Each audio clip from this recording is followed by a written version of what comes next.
नमस्कार। आज हम एक बहुत ही दिलचस्प किताब पर बात करने वाले हैं, जोहान हारी की लॉस्ट कनेक्शंस, मतलब गुमशुदा जुड़ाव। हाँ बिल्कुल। हमारे पास इसका एक हिंदी सारांश है और ये किताब ना डिप्रेशन और एंजाइटी को लेकर जो हमारी आम समझ है उसे सीधी चुनौती देती है। हाँ, मतलब ये जो आइडिया है कि सब कुछ बस दिमाग के अंदर केमिकल्स का खेल है। बिल्कुल उसी पर सवाल उठाती है।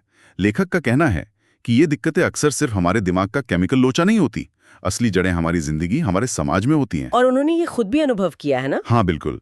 वो खुद सालों तक एंटी डिप्रेसेंट लेते रहे, पर कहते हैं कि असली राहत नहीं मिली। फिर उन्होंने दुनिया भर में घूमकर इस पर रिसर्च की, तब जाकर उन्हें कुछ अलग जवाब मिले। तो ये गुमशुदा जुड़ाव क्या है? किताब का मुख्य तर्क क्या है? देखिए, मूल आइडिया ये है कि हम इंसानों की कुछ बुनियादी मनोवैज्ञानिक ज़रूरतें होती हैं, जैसे दूसरों से जुड़ावा महसूस करना, अपनी इज्जत महसूस करना, जिंदगी में कोई मतलब होना। और जब ये ज़रूरतें हमारी आज की दुनिया में पूरी नहीं हो पाती, तो डिप्रेशन और चिंता जैसी चीज़ें उभरती हैं। ये एक तरह के सिग्नल हैं, कि कुछ गड़बड़ है। अच्छा। और लेखक ने ऐसे 9 खास क्षेत्रों की पहचान की है, जहां ये जुड़ाव टूट सकते हैं या कमज़ोर पड़ सकते हैं। 9 क्षेत्र, ये तो काफी है।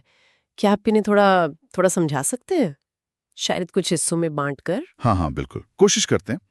तो पहला ग्रुप हम कह सकते हैं सामाजिक जुड़ाव का टूटना। इसमें सबसे पहले आता है दूसरों से कटाव। अकेलापन। हाँ, हाँ। गहरा अकेलापन। मतलब आजकल रिश्ते बहुत हैं, पर वो असली गहरा कनेक्शन वो गायब है। और इसी से जुड़ा है सम्मान की कमी महसूस करना। मतलब जब लगे कि आपकी कोई वैल्यू नहीं है। बिल्कुल, समाज में या आपके अपने दायरे में लोग आपको महत्व नहीं देते, ऐसा महसूस होना। ये सिर्फ अकेले होने से ज्यादा है, ये अनदेखा महसूस करना है। ये बात तो सही है। आजकल की लाइफ में ये महसूस होना काफी आम हो सकता है। और दूसरा ग्रुप जुड़ा है अर्थ और उद्देश्य से, जैसे अर्थपूर्ण काम का अभाव। मतलब सिर्फ नौकरी होना काफी नहीं। नहीं, यहाँ बात है ऐसे काम की जहाँ आपको लगे कि आपका कोई कंट्रोल नहीं, या आपके काम का कोई मतलब ही नहीं निकल रहा, बस किए जा रहे हैं। अच्छा। फिर है मूल्यहीन जीवन, जब समाज पैसे दिखावे पर इतना जोर दे कि असली मानवीय मूल्य जैसे प्यार, दया, एक दूसरे की मदद, ये सब पीछे छूट जाए। हाँ, ये तो बहुत दिखता है आजकल। और फिर इसी से जुड़ा है जीवन में उद्देश्य की कमी का गहरा एहसास, मतलब पता ही नहीं कि जी क्यों रहे हैं। ये वाकई सोचने वाली बातें हैं। काम का मतलब और मूल्यों का संकट। और तीसरा ग्रुप हम हमारे आसपास के माहौल और अतीत से जोड़ सकते हैं, जैसे प्रकृति से दूरी। प्रकृति से दूरी, ये कैसे? देखिए, हम शहरों में कंक्रीट के जंगलों में रहते हैं, स्क्रीन पर इतना वक्त बिताते हैं कि कुदरत से हमारा नाता टूट सा गया है, और इसका असर हमारे दिमाग पर पड़ता है। हाँ, ये तो है। और बचपन का आघात, मतलब पुराने भावनात्मक जख्म, अगर वो ठीक न हुए हों तो वो भी बड़े होकर डिप्रेशन या चिंता की वजह बन सकते हैं।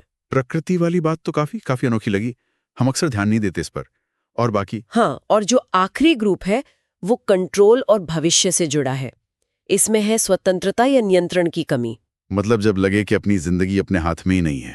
बिल्कुल, जैसे आप हालात के गुलाम हैं, और फिर असुरक्षित भविष्य का डर, नौकरी रहेगी या नहीं, घर का क्या होगा, सेहत कैसी रहेगी, ये चिंताएं। तो ये सब मिलकर दिखाता है कि हमारी मानसिक हालत सिर्फ अंदरूनी केमिस्ट्री का मामला नहीं है, ये बाहरी दुनिया से, हमारे अनुभवों से कितनी जुड़ी है। तो अगर ये सामाजिक कारण इतने जरूरी हैं, तो फिर दवाओं के बारे में लेखक क्या कहते हैं?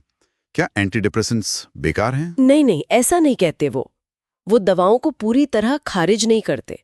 मानते हैं कि कुछ सीरियस केस में दवाएं जरूरी हो सकती हैं, राहत दे सकती हैं। अच्छा। या शायद लोगों को उस हालत में ले आए जहां वो अपनी असली समस्याओं पर काम कर सकें। लेकिन मेन पॉइंट ये है कि दवाएं पूरी कहानी नहीं है।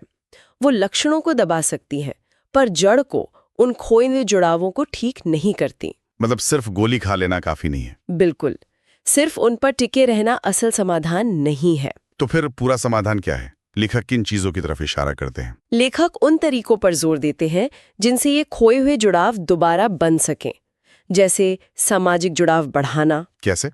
जैसे कम्युनिटी प्रोजेक्ट्स में हिस्सा लेना, वॉलंटियर करना, ग्रुप थेरेपी, और प्रकृति में ज्यादा समय बिताना। अर्थपूर्ण काम खोजना, या अपने मौजूदा काम में ही कोई मतलब ढूंढने की कोशिश करना। अपने मूल्यों को पहचानना और उनके हिसाब से जीना। और सबसे जरूरी, असली गहरे इंसानी रिश्ते बनाना और निभाना। इसे सोशल प्रिस्क्राइबिंग भी कहते हैं शायद। हाँ बिल्कुल, जहाँ डॉक्टर दवा के साथ साथ ऐसी सामाजिक चीजें करने की सलाह भी देते हैं। तो इसका मतलब ये हुआ कि समाधान सिर्फ व्यक्तिगत दिमागी लेवल पर नहीं खोजना है, बल्कि सामाजिक और सामुदायिक स्तर पर भी काम करना होगा। बिल्कुल सही है। यही इस किताब का निचोड़ है।